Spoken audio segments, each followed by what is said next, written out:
we're going to talk about the proper hand position and position of dog for luring a sit, and then we're going to talk about the different types of sit, and I'm going to demonstrate a tuck sit.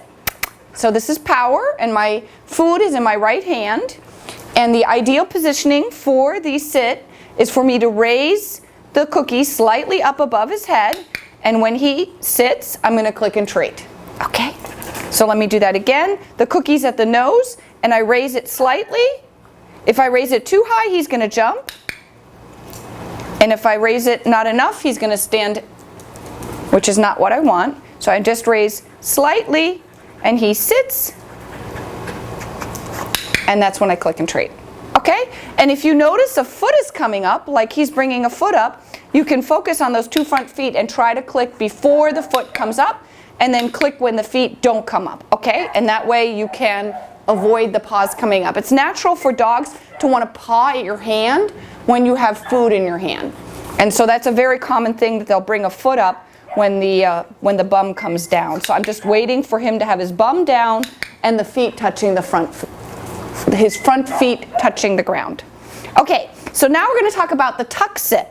There's essentially two ways to get your dog to sit when you're luring. You can lure the dog forward, sit, and have the dog sit, in which case he's tucking his bum underneath him. Or you can do a rock back sit. Power can't demonstrate that because I've clicked the tuck sit too many times.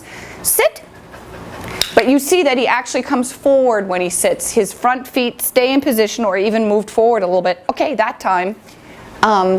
But the idea is that the hind end tucks rather than his front end rocking back. So let's take a look at that one more time. Sit, and you see the front feet stayed in position. Okay, and his back end tucked underneath him. That is a tuck sit. So Beasley here is going to demonstrate a rock back sit. Watch his body. He steps backwards and then rocks into the sit. And there's another rock back sit. So you see we kind of started here and then he's traveling backwards and then he's sitting. So that's a rock back sit. He's traveling backwards and rocking back in contrast to the tuck sit.